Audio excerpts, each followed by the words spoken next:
Welcome to episode 97 of the Lowdown Radio Show, presented by eBay Motors. I'm Neil Graham. Chris Parker from Rottweiler Performance joins me to talk about his path, from his involvement in building Pikes-Peak winning race cars to his gig fabricating exhaust systems for Singer. You know, that's the company that builds those Porsche 911s for people with way too much money, to his intake systems for KTMs that put his company on the map. And this, too, Parker credits ADVrider for Rottweiler's first big break, specifically the one enthusiast who started a thread in the forum touting his work. We've all got to start somewhere, and Rottweiler started right here. And stick around at the end of the show where I'll review a product that has improved motorcycling safety as significantly as anti-lock brakes. And it's cheap, and you'll never guess what it is. But first, this message from eBay. The worst part about loving cars might just be buying them and all the parts. From Toyotas to Aston Martins, eBay has thousands of cars and the largest online selection of vehicle parts and accessories. eBay, things people love. Chris, we were just talking a second ago, and ADVrider played a part in your company. Start us off there, will you, please? Yeah, I did. It was pretty much solely responsible for it, basically getting the word out. And it's the way that all happened is I had a small fabrication shop, and I was doing mostly exhaust systems for exotic cars. So if you ever heard of Singer Porsche, I designed their exhaust system on the Singer Porsches, and we made probably a couple hundred sets of them before when Rottweiler grew. I couldn't do anymore, so I sold the tooling. But anyhow, I was doing a lot of exhaust systems, and a gentleman came into me who was a prominent member on the forums, and he wanted a dyno header built. What a dyno header is basically, it's not a header that's just designed to be actually used on the bike. It's designed to use for testing. So what you do is you build them out, and he had an Adventure, a 990 Adventure. And what you do is you build a header that's equal length, as short as you can get it, and you just usually do it out the side of the bike. And what that does is it gives you the ability to start stacking up pieces to see what the engine likes the most. You can do short pieces, long pieces, larger diameter, different things. Yes. So I'm building this thing for him, and at the time I had a Super Duke, and I had designed an intake system for it. He says, that's the same motor that's in that bike, and I wasn't terribly familiar with them at the time. And I said, really, you mind if I see if it fits? And the intake system that I had worked on for myself, never had any intention of selling them, fit in the 990 like it was made for it. And he says, there's a lot of people that could really use this. There's a void, and there's a gap in the market right now where there's just not a great intake system. And so I said, well, that's cool. And that was it. And then next thing you know, phone calls started coming in, and he had started a thread about my company. And at the time it was called CPR Fabrications, which was Chris Parker Racing Fabrications. And he started a thread and said, hey, you guys got to check this guy out. He's doing some cool stuff, blah, blah, blah. And phone calls started coming in, and we just built it up from there. And long story short, till now, we had something back in 2010 that caught spark, and we just fanned the hell out of the flames. I know you threw your intake systems for KTMs. What was the problem with the system that existed, and what led to the development of this product, which really is the product that got you going, correct? Yeah.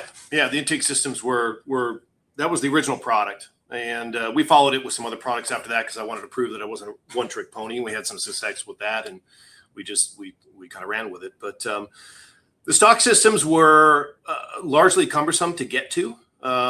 They didn't filter very well.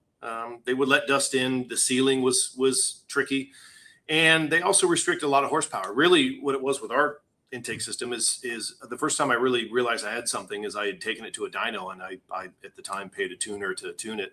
And he came back, and his eyes were like this big, and he says, we pulled like 10 horsepower out of this thing to the tire. I'd never seen anything like that. I said, wow. 10 horsepower to the tire with the system that you came up with? Yeah, with tuning through a power commander. And he's like, this thing's incredible. It made great power. And so a lot of it was, talking to this particular guy at the time. He says, there's really hardly anything on the market. There was a couple things. They were kind of expensive, and they didn't work quite as well as ours. And we just kind of like did our own thing. I had no idea that anything else in the market existed.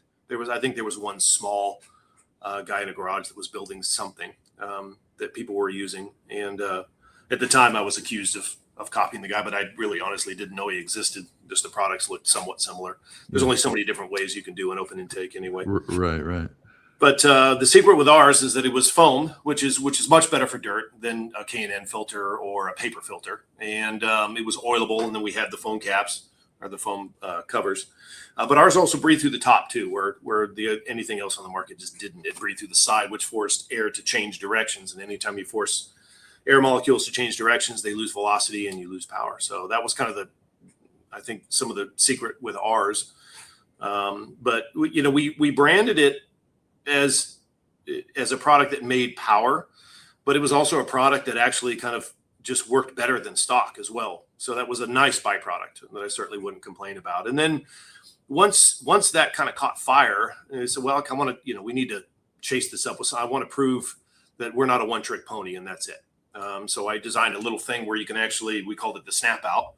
And it was a little piece that it would just had a quarter turn. A lot of people are familiar with these. It had a little quarter turn Zeus tab. And what it allowed you to do is there was a kind of like a sort of glove box thing that was on top of the 990 intake system. And it was 8 screws to get the thing out. And then you had 8 screws to get that thing out. And then 8 more screws to get the top of the airbox off. And the whole thing was just a mess. And with our system, with this little snap out product that I had made, that was the number 2 product I ever designed. You can open up the lid.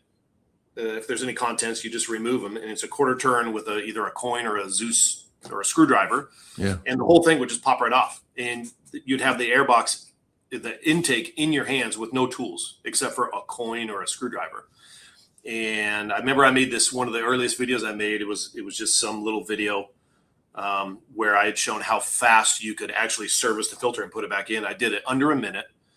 And at the end of the video, I popped a Corona and dropped the bottle cap opener like it was a mic or something, and then walked away as a joke. Just wanted to make something funny. And we started selling the hell out of those things. And they just made maintenance easier. They made power. My whole thing was I didn't want to design another foot peg or another lever or another handlebar thing or something. I only wanted to design things that just that disrupted the market, that hadn't been done. Yes. Intakes had been done, but nothing like what we were doing. And we went through some iterations. We had a couple issues with the first bit of materials using this carbon fiber-ish kind of stuff, and it wasn't living. So we ended up going to an injection mold, and those were a little bit flexi flyers. And then we ended up going to a billet base, which we've been with ever since.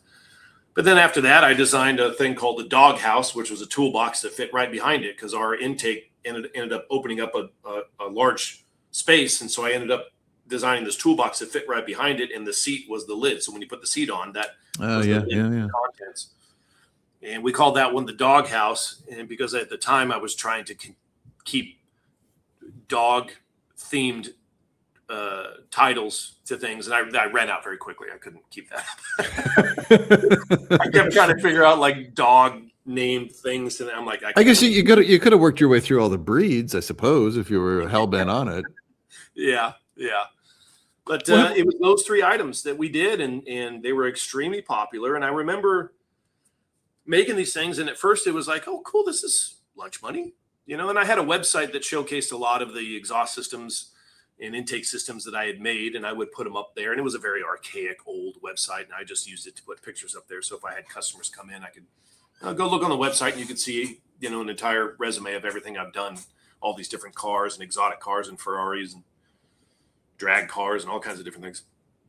And I remember we're like, hey, maybe we should convert this website. So we started trying to figure out how to put a shopping cart, shopping cart on it. And it was so rudimentary in the beginning. And then we turned everything orange and everything, we went through a few iterations of it. I think there's a website somewhere called timemachine.com or something like that, where you can actually go look at any website at any time. They keep a record of it all. Oh, really? That's interesting. I forget what it's Another called. way to waste time. How perfect. Yeah.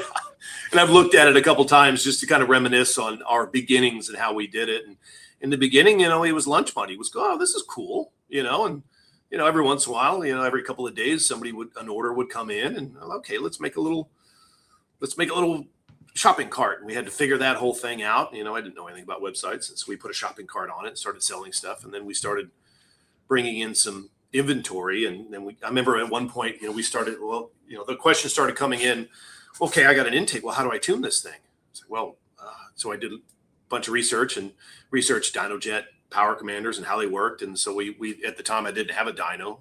We were in 1,300 square feet at the time. We're in 23,000 now, And so I would pay other people. I would go to dynos and pay these guys to build tunes for me. And then we would load the tunes in the power commanders and send them off. And they would be a complete kit. And all you had to do is bolt it on. And there's an instant, 8 to 10 horsepower right there, ready to go. So we had some success with that. And I remember at one point we had maybe a couple $1,000s of inventory. We had 3 power commanders. I said, man, we got inventory now. This is so exciting. I think we have $2.something million in inventory in-house right now that I own. It's grown quite a bit. The cars you'll find on eBay are just different. They come with a story that you can't wait to share. Maybe it's the car's history or the story of how you found it.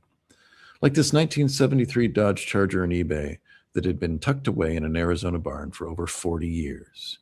Only 55,000 miles, and somehow in great running order. It even has a rare sunroof. Suddenly, a car that was hidden for decades is uncovered on eBay and ready to be delivered straight to your driveway, thanks to eBay's Secure Purchase, the new seamless and secure way to buy your next car. In just a few clicks, the title and DMV paperwork is all handled for you.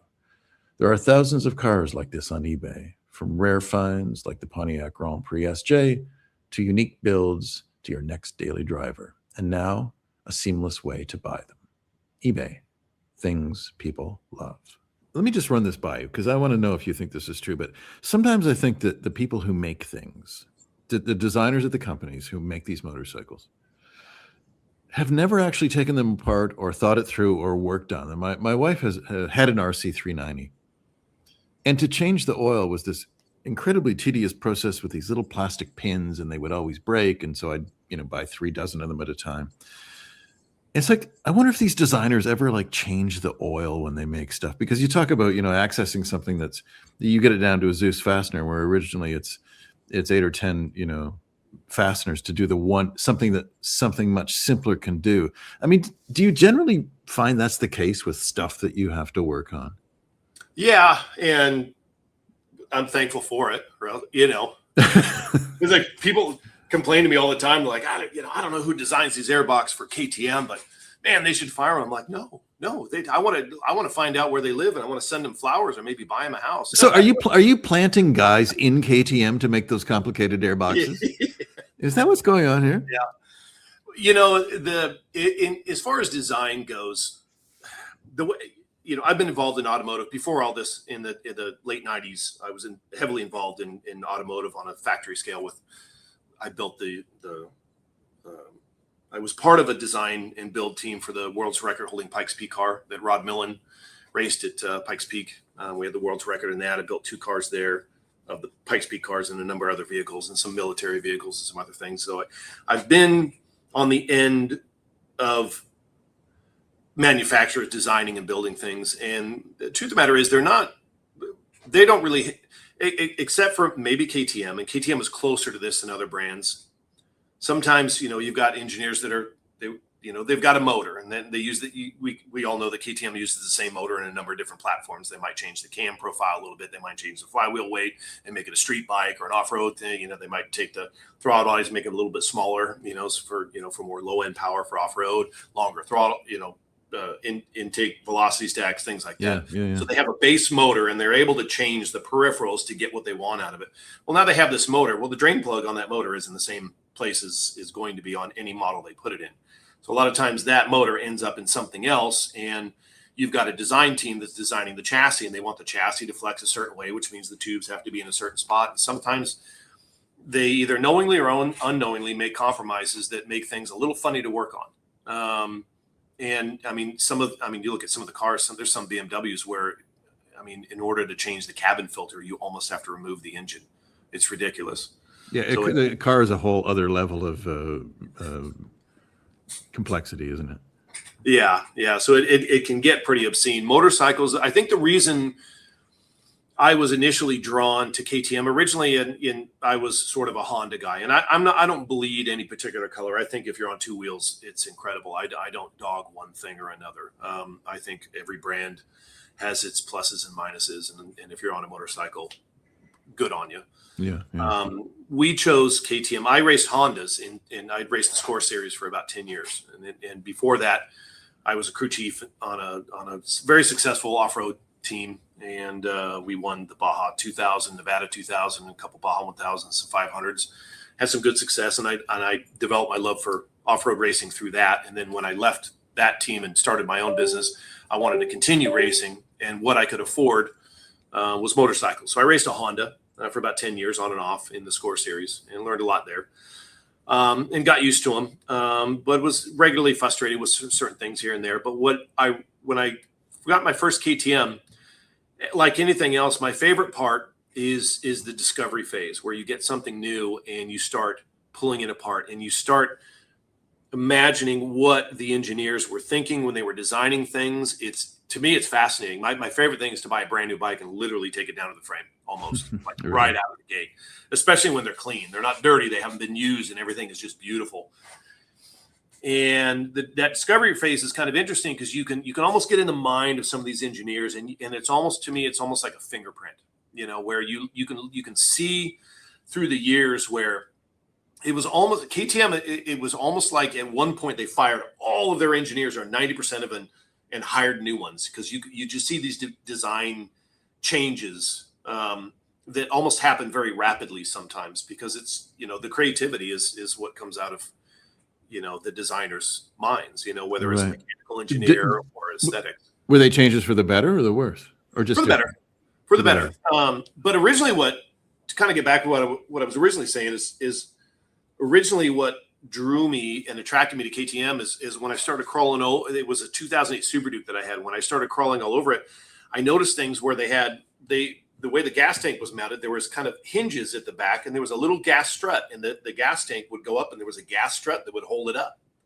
And it was one of those little things like, why on earth did they do this? And somebody was thinking, they ended up discontinuing the strut. Like, the frame still had the brackets and the mounts, and you could buy the strut if you wanted. They ended up discontinuing it to save money. But you can tell that what they were trying to do was build something that was usable, that like somebody could actually work on. And what was interesting to me was I looked at the frame and how they did things. They never went the aluminum frame route like all the Japanese manufacturers. They stuck to chromoly steel, which I really admired. And they said, no, we like this. We like the way this flexes better. This works better. And when you crawl all over them, you start to see these little kind of design cues where they almost, like on a lot of KTMs, they'll be right around where a Scott stamper will be. They'll put a thread in the frame. There's nothing in it. They know that the aftermarket is going to create something and put a steering damper on that thing, but there's a thread there. It does nothing. And so that's what I really liked about KTM, is you'll find these little kind of Easter eggs all around the bike, where it's almost like their engineers were riders, that they were actual, like, fanatics. And that's what I liked about them. I said, if I had a huge factory at my disposal and I could build a motorcycle, this is about what it would be. That's what I liked about, right after that Super Duke, I bought a 990 and just crawled all over that thing. And they're not perfect by any means. I mean, they would come with 10-pound mufflers and some really heavy stuff. But as an aftermarket, I look at that as a good thing, because it's very easy to drop a ton of weight and make them perform. You have this intimate relationship with the KTM, particularly. You make a lot of stuff for them, and that's kind of the bike that got you going.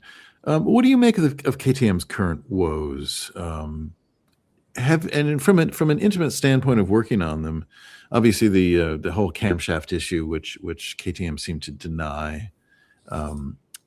What's your take on that whole thing?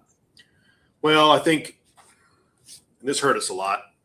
KTM did a really poor job there, handling the cam issue. They should have handled it better, and it is an issue. Is it as widespread as the forums say? No. There's the forums, they can kind of turn into an echo chamber and give you kind of a false reading on what's really happening. I think if we listened to forums, the world would have been over a long time ago. Yeah, that's true. That's true.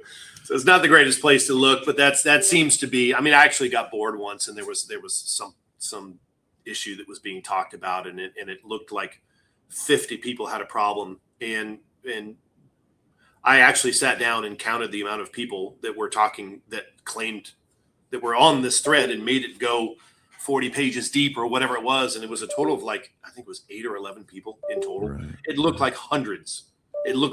But most of it was just people talking back and forth, insulting each other and doing whatever they do.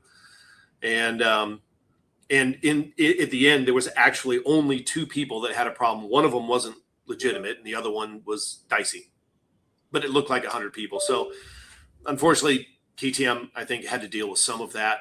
It was an issue. That being said, they really did do a poor job handling that. And we're feeling that because what's happening now is people have less faith in the brand, which is really sad.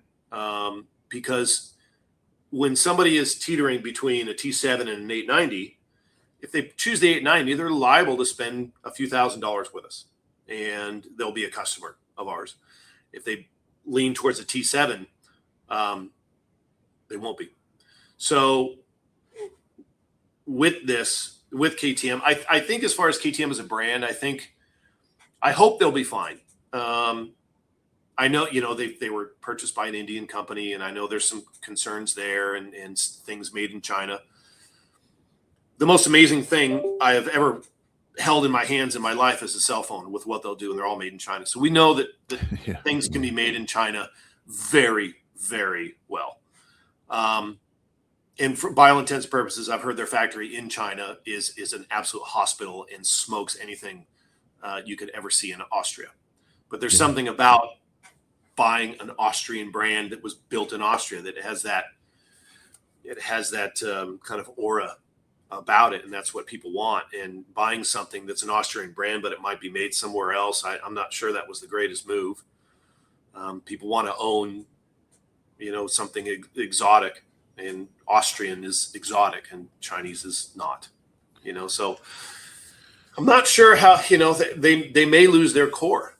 They may lose their core audience. They may gain sales. They might start selling smaller CCs in some of these third world countries that use them for transportation and not for sport. They might do quite well there financially, but I think they might start losing the soul a little bit, which bums me out, because, I think KTM has been a brand that it was very easy for us to get behind and love and ride. And I loved everything they did. And I still do.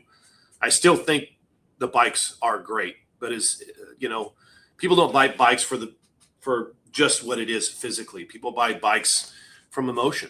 They absolutely. They want something exotic and Italian. They might, they want something Austrian, or whatever. And we all know Japanese, has a quality attached to it with pretty much anything they make. We know Japanese make great stuff. Although, you funny mentioned the Chinese. I mean, as you know, there was a point when the Japanese showed up in the 60s where everybody, Jap scrap. Everybody thought it was. So I think the Chinese are going through, and perhaps maybe India as well, are in the beginning stages of becoming, manufacturing powerhouses, even from a Western perspective. Mm-hmm. I think we're into that. But I think one of the interesting things about KTM was they managed to be a niche brand and a mainstream brand at the same time, which is really unusual, because you go to a motocross race and how many KTMs would there be? And yet they had this appeal of that typically small production brands would have, like Aprilia or Ducati or something like that. It was kind of an amazing little, almost a sleight of hand, wasn't it? Well, I remember, again, like when I raced Baja back in the early 2000s, you'd see a KTM every once in a while. And there were these funky European bikes with stuff in the wrong places, and they were just weird, and everybody rode Hondas. A couple people might ride a Yamaha, at least where I was. And then over time, I remember like the stigma at the time, and at least in my mind, was like, okay, cool, but can you get parts?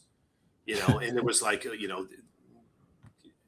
you buy one of these bikes, are you going to be able to get part? Like Honda, I can get any part I want. Go to the microfiche, it's all there. It's all very well done. And for whatever reason at the time, and this could have been just me, but there was like a bit of a stigma, like, okay, well, you get one of these bikes, that's fine. It's the same thing with like kind of Cove. Coves, I think, are actually pretty good bikes. But can you get parts if you break them? And then KTM, they went through that growth phase where over a period of probably a decade or so, everything was mainstream, well built. And now you go down to Mexico, at least where I ride, and I'm going to continually refer to Baja because that's mainly where I ride. And even I'm actually leaving for New Zealand tomorrow, and I'm doing a ride called the East Cape Escape. A friend of mine puts on, 100 people show up, and a majority of the motorcycles there are KTM. So there was this period of time where all of a sudden, everywhere you went, it was nothing but KTM. And I personally felt very fortunate because I kind of fumbled my way into this industry.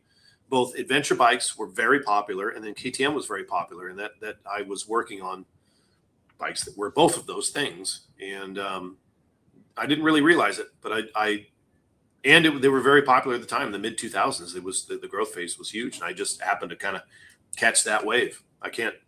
Admittedly, I can't say that I did anything on purpose and it was calculated. I fully admit it was just like, oh, cool. We happen to be attached to the right brand. The Lowdown Show is presented by ADVrider.com and supported by ebaymotors.com. Take me through that process. How do you become a guy with one product 15 years ago to, it looks like you got a dozen employees or so, you got 23,000 square feet, as you say.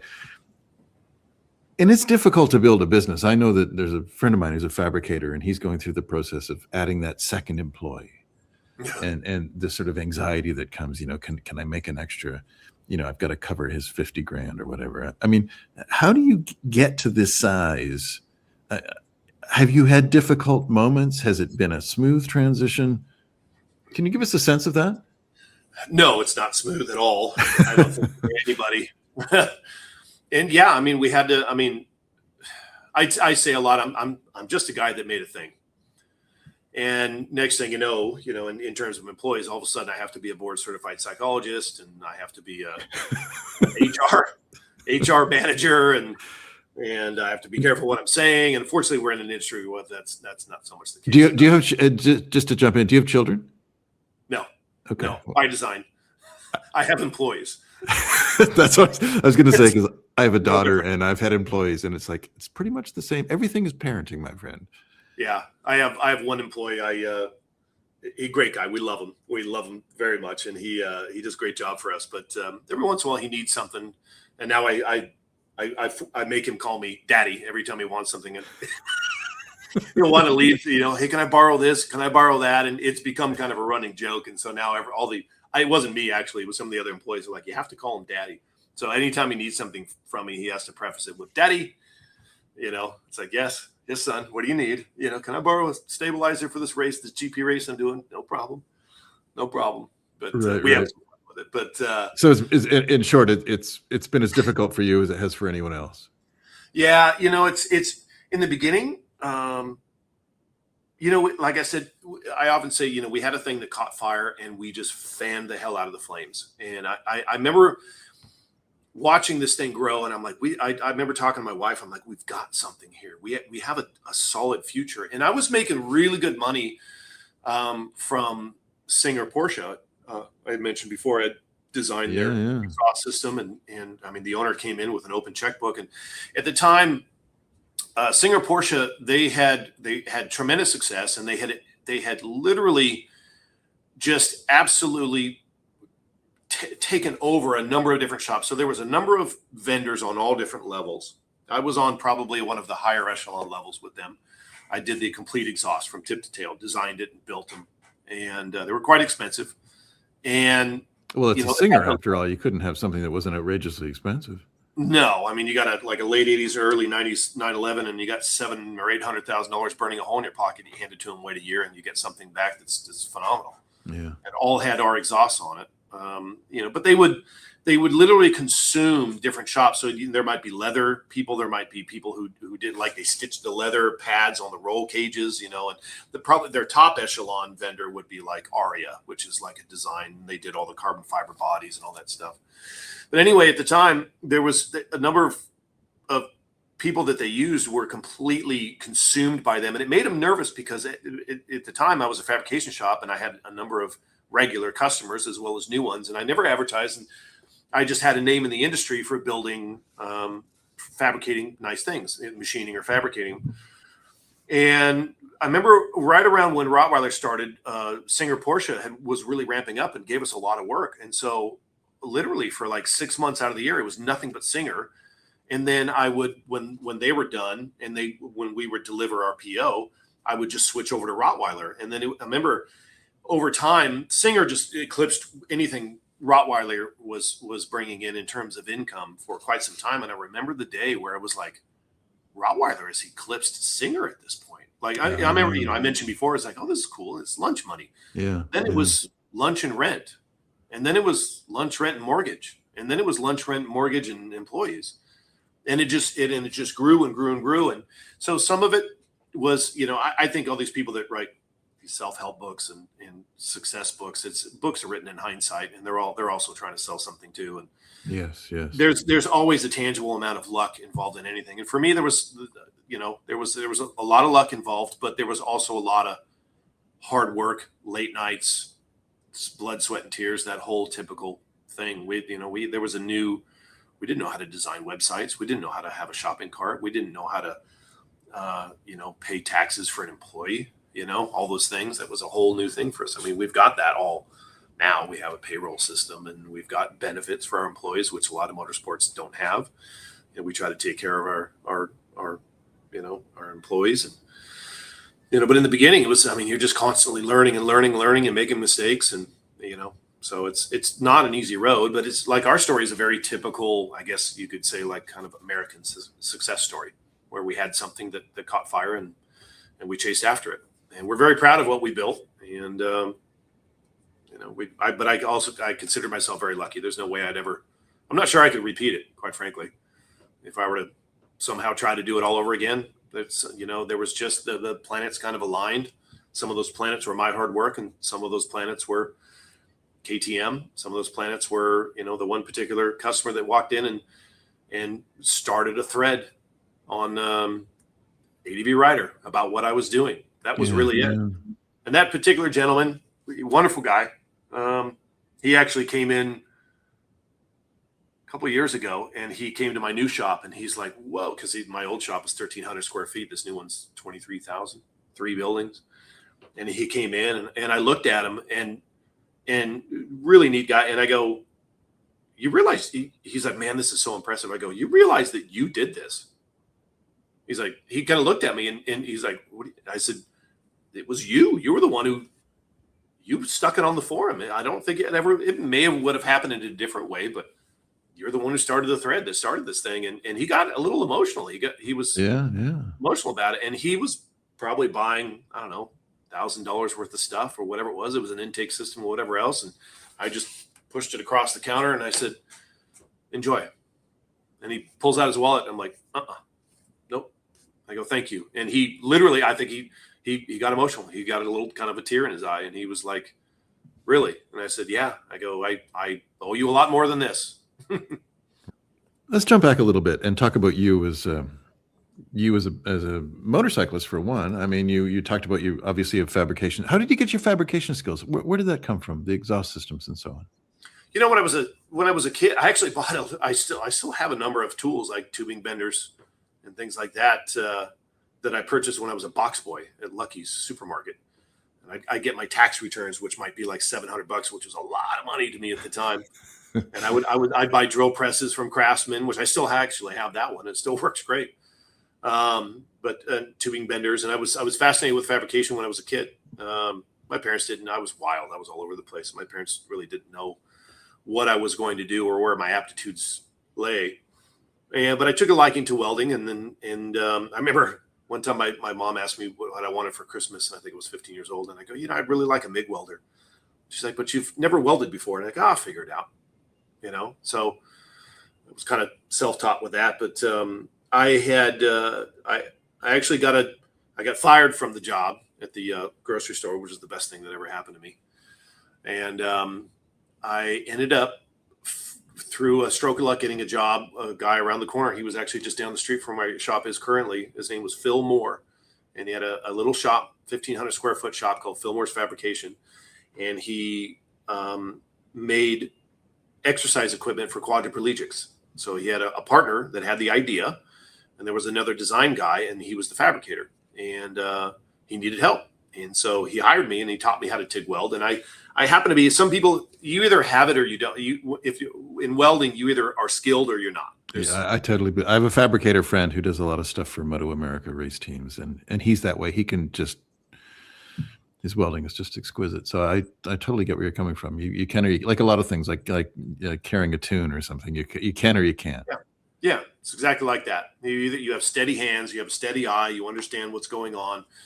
I've seen people that had welded for decades longer than myself that, within a short amount of time, I was, had developed into a better welder than them. And I even there was one guy who's still a great friend of mine, James, one of our first employees, the longest employees. I taught him how to TIG weld. He is an amazing TIG welder now. He lays beads far better than I ever could. So it's just, some people just have it, some people don't. I had it. And so I cut my teeth there.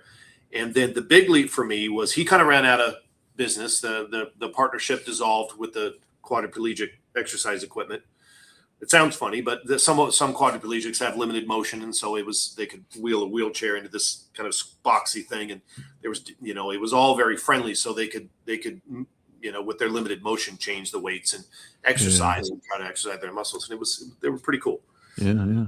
But he ran out of work, and I walked in one day and he says, "Hey, I don't have any more work for you."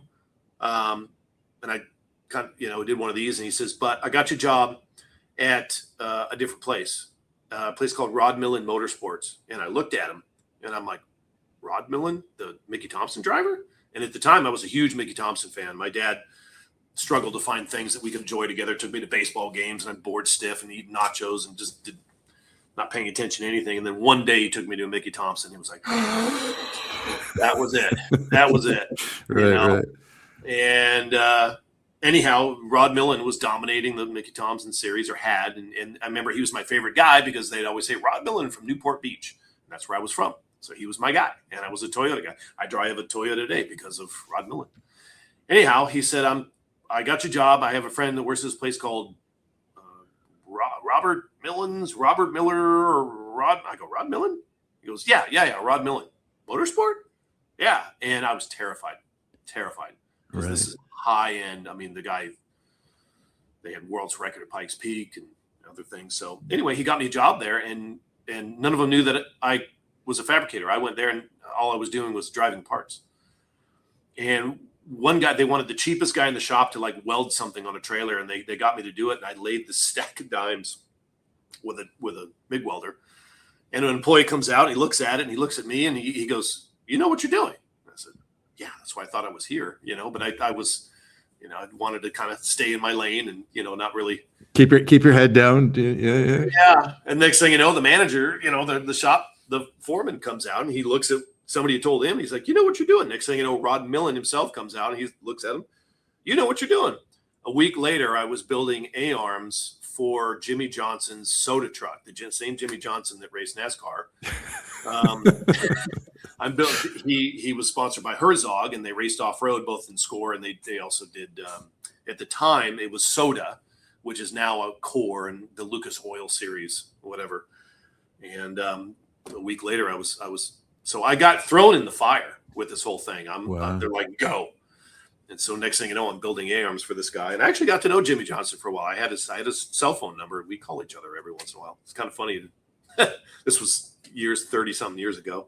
But he was a young guy, very talented. And so I went to Rod Millen Motorsports and cut my teeth there. And it was a crash course in brain surgery. The stuff they threw at me was pretty wild. And I feel very, very lucky that I was able to study under the engineers that they had there. They had some very bright engineers, because it was Gurney's, PEP, which was Cal Wells, and us. Those were the kind of the Toyota triangle. So Gurney's was doing, everything Gurney's does. We all know that, the GTP car stuff. Right. And PEP was off-road, and then Millen's was Pikes-Peak. We pretty much owned Pikes-Peak. We had the world's record there, and Rod was the guy to beat. And so I was very lucky. They had some very bright engineers, IndyCar engineers, some very bright guys. And they would hand me these drawings that you'd have to stare at for a couple hours just to figure out what you were making. But I consider myself lucky enough to get that job, and skilled enough and driven enough to keep it. So I was there for about 5 years. And so that's kind of how all that started. So I was able to learn from some very, very talented people. Now, how did the motorcycling come into it? Because you mentioned you raced for a bunch of years. How did was the idea that you had you been wealthy, you'd have raced cars, but you couldn't, so you raced motorcycles? Is that kind of it, or? A little bit, yeah. I mean, motorcycles came around when I was a young kid. My family had some friends that would go to like Pismo Beach on ATCs, and that's when they were just coming out in their early 80s. And my family enjoyed their company, so we'd go to Pismo Beach, and I really took a liking to motorized things. I grew up at the beach, surfed, and did all that stuff. And as soon as I discovered motors, I never went in the water again. I think I've been in the ocean. I live a block from the ocean. I think I've been in the ocean maybe twice in the last 20 years. But as soon as I discovered motors, that was it. And everything just went from there. And then when I was a kid, my parents, we got some quads, and, we went out to Glamis a lot, and I was always messing with them. I became absolutely fascinated with the aftermarket.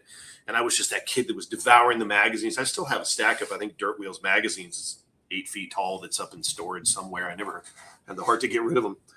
Probably might even be worth something now, but I was fascinated with aftermarket. I was fascinated with modifications. I remember like Boys and Reeds, you could change reeds and it would do this or do that or whatever. And I just loved all that. That really piqued my interest in being able to make a change. And for me, ultimately, I think what drove me to the aftermarket industry was I loved, when I was a kid, I loved being able to take something and make it personal. And I think that's what we do best is everybody, when people buy a motorcycle, I think like KTM I think the corporate mentality is wrong. And they don't want, if they had their druthers, no one would ever modify a motorcycle. And the thing of it is, what they don't realize, in my opinion, some probably do, but in my opinion, I think what a lot of consumers really, really love about motorcycle riding is to be able to, and not everyone, but some people, they like to take these things and they like to figure out how they can make them their own. They can have ownership in this thing where what it is doing now and how it is doing it had something to do with me. I did this. And some people go the wrong way with it. We've all seen those people. They bolt on everything they possibly can. They have no idea what they're doing. They have more money than sense, and they make the bike worse. But none of that matters. The question that I ask is, what is happening in that guy's head?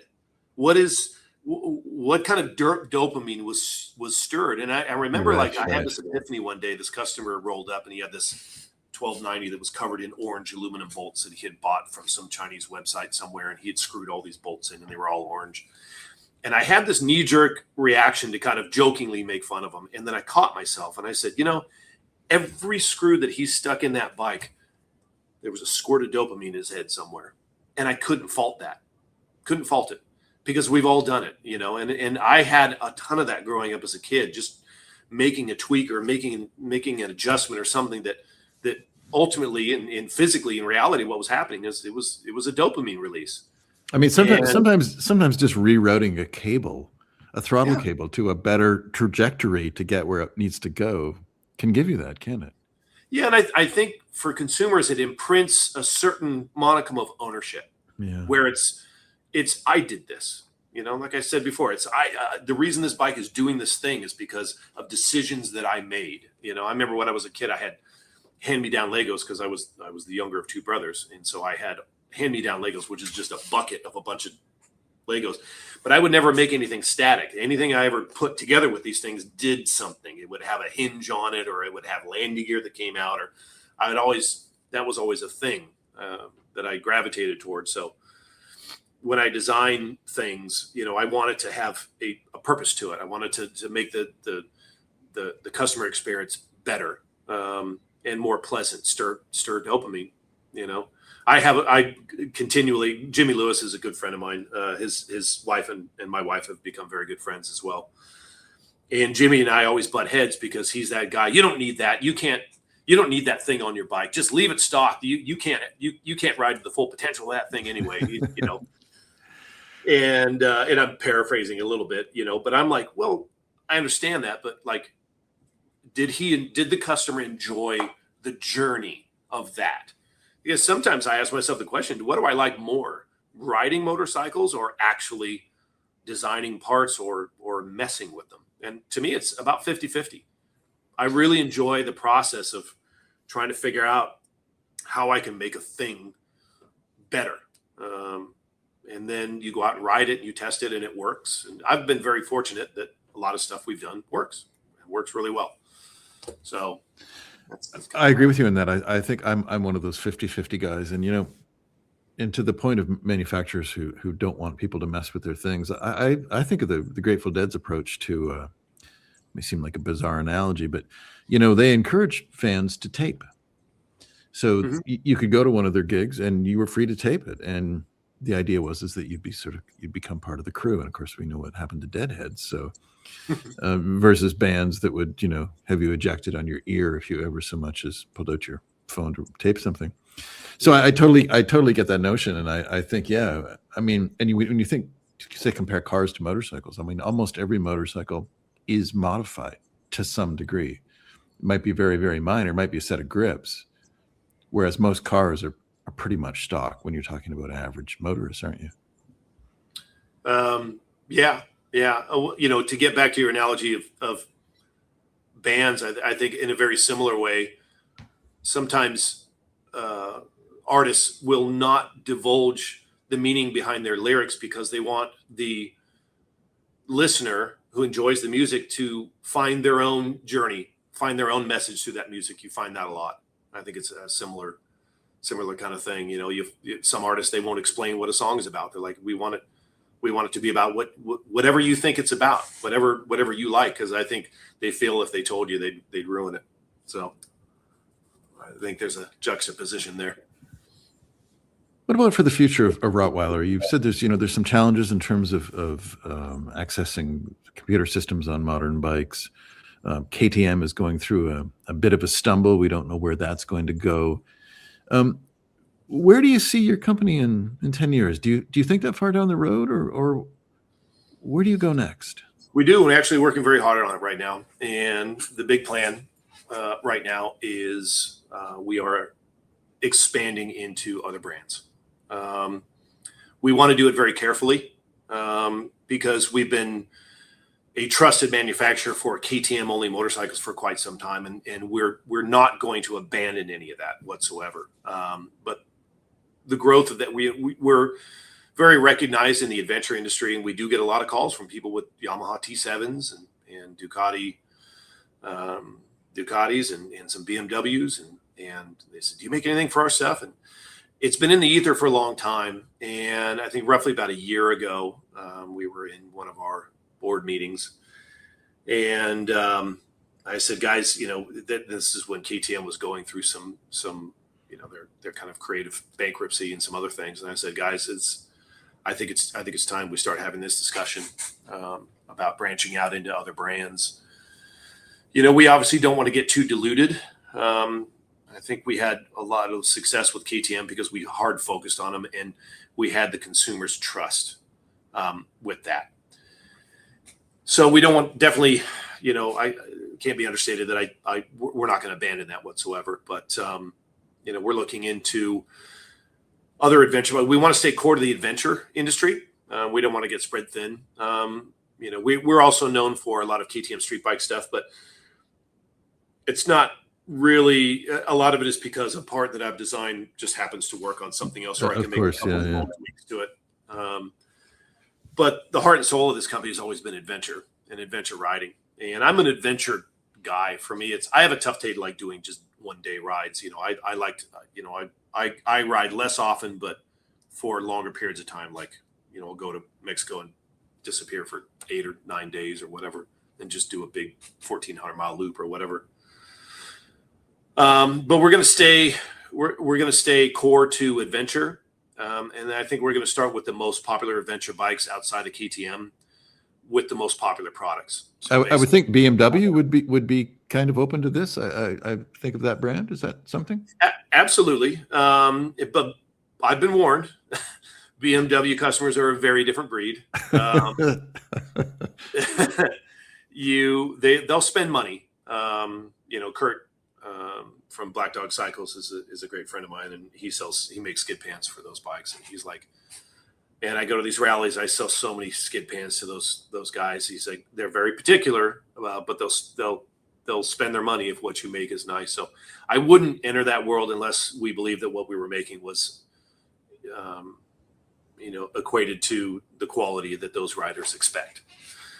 So if and when we go that route, it'll the parts that we make have to be absolutely bespoke and perfect. And I think we have the reputation for that. I think we can pull that off. I don't think it's a problem, but we just have to kind of research that market and try to see exactly what those guys are interested in and what they're willing to do. They're a different crowd from the KTM guys. KTM guys are, they're the guys with cuts in their faces, and they're rough. It's a rougher crowd. I mean, those guys are willing to take their motorcycles in places you wouldn't believe. Where you don't really see BMW guys doing that. It's a different crowd. Listen, they ride their motorcycles to Starbucks. Don't be like that. I never said it. No, you didn't. That was me. That was it, and it was a cheap shot, and I'll pay for it. A lot of them do, and I can't fault them for that either. Like I said before, I've never really bled one certain color. I think all motorcycles are awesome. If you're on a motorcycle and you're adventuring, good on you. They're just tools to get you to a better place. Yeah, I like that. Chris, listen, I want to thank you so much for joining me today. I really appreciate it. Thank you for having me. I love doing these things, and I appreciate you reaching